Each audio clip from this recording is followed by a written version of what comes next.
Guerrero, rather. He's the president of Mediation Training Institute East Africa. Thank you so much for making time. Welcome. Thank you. Right. Very timely to have this conversation, of course, with what's happening in the country today. Yes. But let's just start off from the basics. What does mediation mean, and are there any types of mediation? Well, mediation is assisted negotiation. You know, when parties are negotiating, they reach a point where there is a deadlock. They have reached a point where they can't continue because lines of communication have been blocked. A third party who is neutral comes into a system to open lines of communication and facilitate negotiations between them so they can come up with their own mutually acceptable solution. That's what mediation is. And mediation is an alternative dispute resolution processes among many. Alternative to court, alternative to litigation. Yes. Is that something that really happens in Kenya? I mean, especially politically with what we've been seeing happening. Is mediation even a route that we usually take? Mediation has resolved disputes everywhere in the world because, you know, conflict is part of our lives. But there's something funny about conflict. If we do not handle it properly, it escalates and turns into violence. So mediation has always assisted in different spots in the world where there are conflicts similar to what we have in this country, because disputes are resolved only through dialogue, but through a structured dialogue where a third party comes in who is an expert in managing that dialogue and drives parties to solutions that last, permanent solutions to their disputes. So I think mediation is the best way to resolve disputes similar to what we are experiencing right now. Right. Just before we get into more details on that, is mediation actually anchored in our local laws? Yes, exactly. If we look at our constitution, first of all, Article 48 of our constitution talks about access to justice. The state has an obligation to ensure that all its citizens have access to justice. Article 159 of the same constitution recognizes three ways of resolving conflicts, and that is litigation, alternative dispute resolution, and traditional dispute resolution mechanism. So mediation is within our laws. In fact, the Constitution, the Civil Procedure Act, the booklet that the lawyers use in practice in court, has also been amended to accommodate mediation. So mediation is there privately, and it's also there in the court system. Yeah. What's the difference between mediation and litigation and the terms that you've mentioned, Well, especially the alternative mediation resolution? Okay. When we hear about ADR, we're talking about alternative dispute resolution processes. This could be negotiation, mediation, arbitration, conciliation, the neutral evaluation, adjudication, arbitration, which are the opposite of the traditional litigation that we have. There are systems that are informal and that parties take control of the outcome. That's why they are different, because when you go before a court of law, the judge makes a decision on your behalf. But when we talk about alternative dispute resolution, the parties are empowered to make their own decisions. Yes, that's the difference. What are some of the advantages of having mediation instead of going to the courts? There are so many advantages, and it's good that we educate our people about it, because the people say, my people perish because of lack of knowledge. When we have a dispute, usually you hear people say, see you in court. Right. But the advantages of mediation or alternative dispute resolution is that, one, it's cheaper. You are not subjected to the costs that we pay, lawyers' fee, court fee. Number two, you can resolve your disputes expeditiously, which means instead of having cases staying in court for years, you can use mediation to resolve a dispute in a few hours or in a day or in a week. Number three, it also improves relationships, because, you know, if you go to court, you win, I lose, our relationship is finished. So in mediation, we can resolve our disputes and still maintain our relationships. Not only that, it also reduces the kind of trauma that you find people are subjected to. Most people have had their chance of going to court and have been subjected to cross-examination. They leave the process traumatized. So in mediation, it has been proven to be more humane and capable of reconciling the parties. So the purpose, the focus is, yes, conflicts are part of our lives, but they must be resolved in a manner that does not destroy our relationship, and people should walk out of it, both of them feeling as winners. And that's why it's a very powerful process. Yes. Are all cases, appropriate to be taken for mediation? All of them? No, not so. But most of the cases can be resolved through mediation. In fact, there are cases like criminal matters, like murder, defilement, rape, that are not that they are incapable of being resolved by mediation, but they are not appropriate for mediation.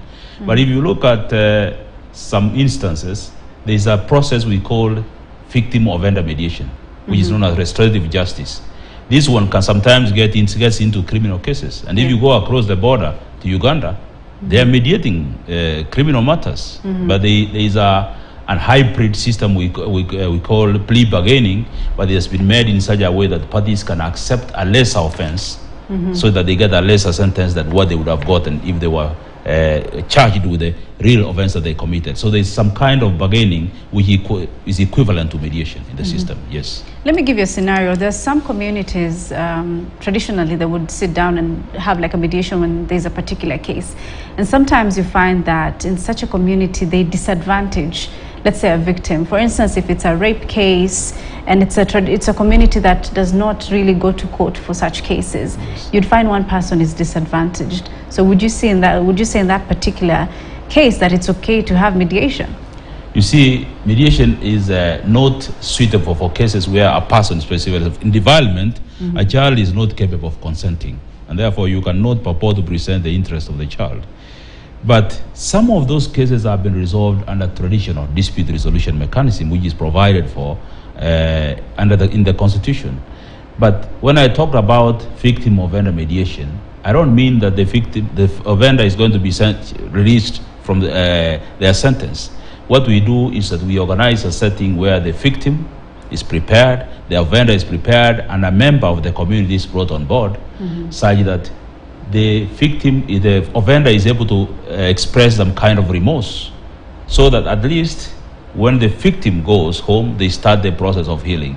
Because our criminal justice system is in such a way that the victim comes and as a witness in court, and once they have given evidence, they are released. Right. And the only person who is punished is the offender. In that case, nobody takes care of the feelings of the victim. So the victim keeps on suffering. And when the offender has completed their sentence, they come back to the community and they are rejected because members of the community were not involved in the first place.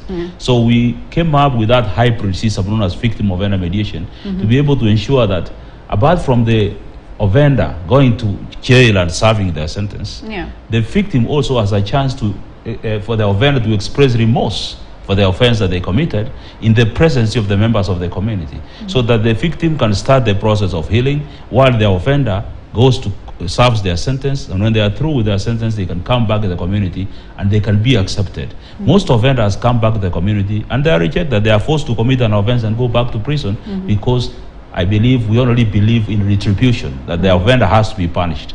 What about the victim? We forget that, and that's what the criminal justice system is missing. That's a different angle to it, I agree. Yes, but in that scenario that I have given you, if the victim does not get justice, and that's the way that they usually go, then going to court would be a better option in that case, right? Yes, exactly. You see, by the time we are doing victim-offender mediation, the process of the court has already been concluded, and the offender has been sentenced to jail. But that is not the end of the story, because what happens to the victim? Because the victim comes to court as a prosecution witness. After that, that's it. If there is a fine imposed on the offender, it's paid to the state. What happens to the victim? So we have forgotten the victim completely. And that's where the purpose of that victim-offender mediation is to ensure that the interests of the victim are also taken into account. And the victim will start the process of healing.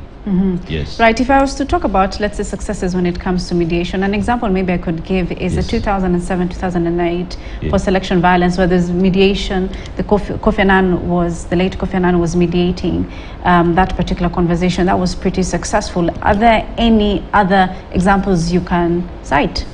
In fact, it's very important to note that what Kofi Annan did was conciliation. It was not mediation. Because in conciliation, a third party proposes a solution, and then he works the parties towards that solution. What Kofi Annan is that he came with a solution that the only way we would resolve our post-election violence was through a coalition government. That was not made by the protagonists who were seated at Serena Hotel and at State House. What he did, he came with a solution, he proposed a solution, and was moving in between in what we call shuttle diplomacy, in between State House and Serena, trying to sell the ideas to the protagonists until they agreed into that, and then they came to Harambee House and they are to shake hands that they have come into a solution. And the best way to do that is through a coalition government. That was purely conciliation. It was not mediation. Yes, we'll come back to that conversation in just a bit. I want us to just cross over to Nairobi CBD, where Emmanuel Toh is on standby. And just to see the status update of what's happening there. Toh, good morning. Talk to us, is it about the Matatu strike that's going on, of course, in the country, and of course also the protest that's set to happen, the Azimio protest that is set to happen today? Well, very good morning to you. Definitely, we are in the capital, and we're getting some sort of semblance in terms of the activities in the capital. And contrary to what many had thought, there's no strike of the Matatu owners, and I've just spoken to the chairperson of the Matatu Owners Association, that is Albert Karakacha, who said they have not called for any demonstrations or any strike of the Matatus, but it is only the long distance drivers of the trucks that ply different routes that had called for the suspension of the activities. And right now, this is Kenyatta Avenue. Remember, there was some action here on Friday when Azimio team was trying to access the Central Park, which is just a few meters away from here. And it is quite cool, it is calm. We have not seen so much activity, but early in the morning, there was a very huge difference in terms of the traffic that we normally witness, because many Matatu owners had put their vehicles aside, perhaps for the fear of destruction of property, and some members or some of the those who commuters are also saying that they might not be part of today's activities. And police are already actually on site. They are just ensuring that nothing goes wrong. They're all of them, all units, actually including the plainclothes police, already on standby and actually waiting to swing into action whenever there's need to do that. But currently, things are moving smoothly, and we hope that it will continue this way. But we know that once the Kamukunji rally is done, because the Azimio la Umoja One Kenya leadership will start their day there, perhaps we'll see some action in the city, as it has already been witnessed across the country, where some areas have already started taking to the streets, as they also be part and parcel of this activity that we are experiencing today, the second day of the rounds of demonstrations by the Azimio la Umoja One Kenya leadership. So as you can see right now, that's just traffic moving smoothly. This is rather the roundabout that is closer to Serena Hotel and also Uhuru Highway. And I think we shall be getting some more details from the Matatu Owners Association and other associations and unions that are part and parcel of the transport system. But from here and towards the city, everything is cool and everything is calm as is expected. Right, Emmanuel, so thank you for that. Of course, just a clarification that in Nairobi, of course, CBD, there is no strike of Matatus, and he said that he's spoken to the Matatu Owners Association chair, that is Albert Karacha, and he's saying, of course, that there is no particular strike in the CBD. It's only specifically for the long-distance Matatus that have striked, so that's a clarification there on what's currently happening. But he's also said that police are on standby, of course, with whatever that's happening with the protests. But as of now, things are a bit quiet, even in the CBD. So, of course, later on, when the protest, when Kamkunji, of course, things will be happening. That's where the police will be on high alert. But as of now, there's nothing much happening. But I want us to come back to that conversation we were having on mediation here with James Mangerere. James, coming back to you, we're talking about the Kofi Annan situation, and you said that was reconciliation, not mediation. Conciliation. Conciliation, rather, yes. Tell us about that. Yeah. You know, conciliation is a little bit different from mediation, in that in conciliation, a third party proposes a solution, and then it drives parties to that specific solution. Whereas in mediation, you allow parties to come up with their own solutions. You empower them to come up with their own solutions. Mm-hmm. Therefore, even if the third party in conciliation proposes a solution, you cannot force people to agree to that solution.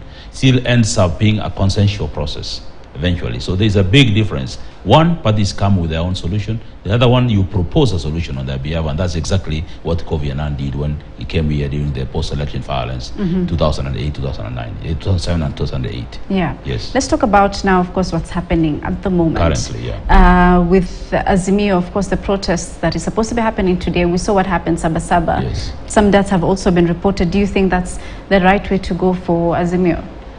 Well, I always know that the country, the leaders have the opportunity to manage the situation before the situation manages them. Yes. And dialogue is the best place to go. If you go all over the world, you realize when we have a crisis or we have some political disputes like what we have currently, the best way is for these people to have an honest discussions about the issues that are here, devoid of chest thumping and bravado.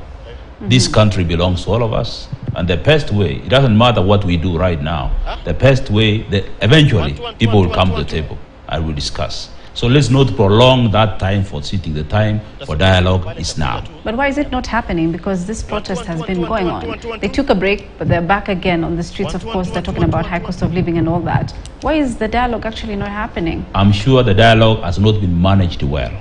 That's the problem. I was here in the studio some other time, right, and I said the best way to handle this dialogue is by inviting experts. You know, if you put two sides of politicians across the table, there's no way you can avoid chest thumping and bravado, which is one of the things that really affect dialogue. I believe the best way to handle this dialogue is for these people to sit down with the assistance of experts, because